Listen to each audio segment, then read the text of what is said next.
आदरणीय दर्शकबिन नमस्कार। अहिले तपाईँ हेर्दै हुनुहुन्छ अनलाइन सेरोफेरो मिडिया मार्फत।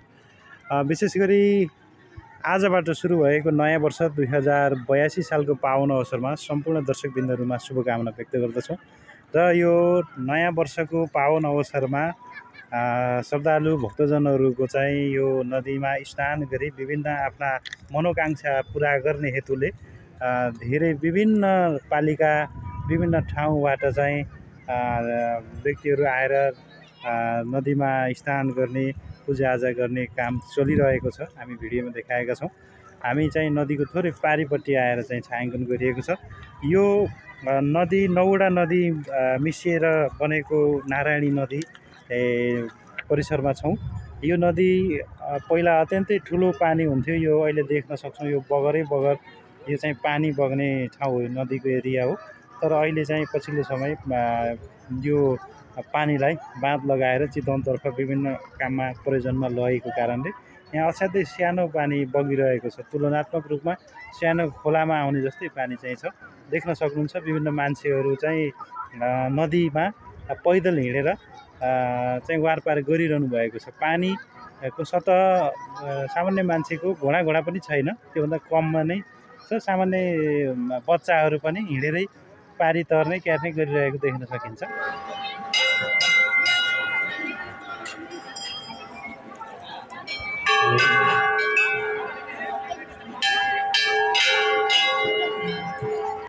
उता पारिपट्टि चाहिँ मन्दिरमा भजन कीर्तन आराधना भइरहेको छ। त्यहाँ यो पुरानो मन्दिर जुन यो अहिले नदीको भाग भएको ठाउँ यो नम्बरी जग्गा भनिन्छ, यहाँ मन्दिर पनि रहेछ।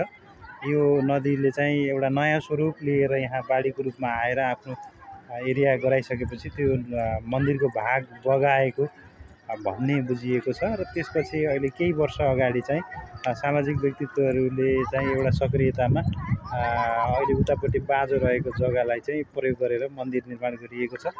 र विभिन्न पूजा आराधना चाहिँ विभिन्न संस्कृति धर्म र चाडपर्व अनुसार उक्त क्षेत्रमा पूजाआजा गरिरहने गरिन्छ। नमस्कार गरेँ। म अग्निप्रसाद पाण्डे, नारायणी दिव्य काबा, अहिले यति बेला काबा अध्यक्ष म अग्निप्रसाद पाण्डे, यस नारायणी दिव्यधामको अध्यक्ष। आज नयाँ वर्ष हामी नेपालीजनहरूको लागि नयाँ वर्ष 2082 को यो पावन अवसरमा देशभित्र देश बाहिर छरछिमेकमा रहनुहुने सम्पूर्ण नेपाली आमा बुवा दाजुभाइ दिदीबहिनीहरूलाई हार्दिक मङ्गलमय शुभकामना टक्राउँछु। र साथै नारायणी दिव्यधामको व्यवस्थापन समिति तर्फबाट पनि यहाँहरूलाई शुभकामना व्यक्त गर्दछु।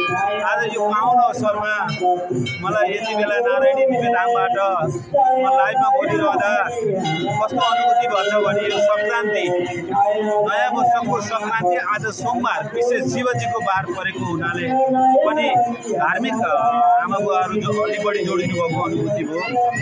अब यो मासलाई यो माहौललाई बिहान 7 बजेदेखिको यति बेला 10:30 बजेको अवस्था हेर्दा मैले नवलपुरको देवचुलीको कुम्भ मेला भन्न मैले रुचाएँ। यो अकल्पनीय दर्शनार्थीहरू भक्तजन आमा बुवाहरूको त्यो उपस्थिति छ। गङ्गाजीमा स्नान गर्नुभएको छ, गङ्गाजीको पूजा गर्नुभएको छ, यहाँका भगवानहरूमा सारा पूजा आजा अर्चना गर्नुभएको छ। र आज सङ्क्रान्ति शारीरिक अङ्गमा दोष लाग्ने एउटा यो आदिकालदेखि नै चलेर दोष देखिने हुँदो रहेछ। त्यो कर्मको लागि पनि आज ब्राह्मणज्यूहरूबाट विधिवत सनातनी धर्मको तरिकाबाट ब्राह्मणज्यूहरूबाट दोष मिटाउने काम, पूजा अर्चना, पाठ, स्वस्ति, शान्ति इत्यादि कर्महरू भएको छ। अब यहाँ यो पण्डालमा भक्तजनहरू बसेर नाचगान गाउनु भएको छ। यता हाम्रा देवचुली पर्वत समाजबाट आज एउटा उदाहरणीय काम गर्नुभयो उहाँहरूले। यो पावन अवसरमा कुदो पानी उहाँहरूले मैले सुनेअनुसार त्रिवेणीदेखि कुदो लिएर आएर यहाँ कुदो पानी सारा भक्तजनलाई खिलाउनु भएको छ। यो उदाहरणीय काम भएको छ। आउँदा दिनमा पनि उहाँहरूले यस्तै कार्यहरू गरेर यो धामलाई अझ गरिमामय, अझ धार्मिकमय, यो पर्यटनको हिसाबले धार्मिक पर्यटन क्षेत्र हब बनुस् भन्ने मैले कामना गर्दछु। बाबुलाई यति बेला इन्टरभ्यू दिइरहँदा मलाई कता कता मेरा खुसीका आँसु पुग्छ, किनभने यो नाम बनोस् भनेर लागेको मान्छे म एक पात्र हुँ। यहाँहरूको सबैको सबै आमा बुवा दाजुभाइ तपाईँ मिडिया लगायत सम्पूर्ण दाजुभाइहरूको सहयोग र अथक हाम्रो मेहनतले आज यो सफल भयो। यो साँच्चै नै हाम्रो परीक्षण काल थियो, आज पूर्ण पास गरेको अनुभूति भएको छ। आउने दिन पनि मासिक पर्व, वार्षिक पर्व, यस्ता धार्मिक अनुष्ठान दिनहरूमा यसै गरी आमा बुवा भक्तजनहरूको सदा माया रहोस्, मैले यही नै कामना गर्दछु।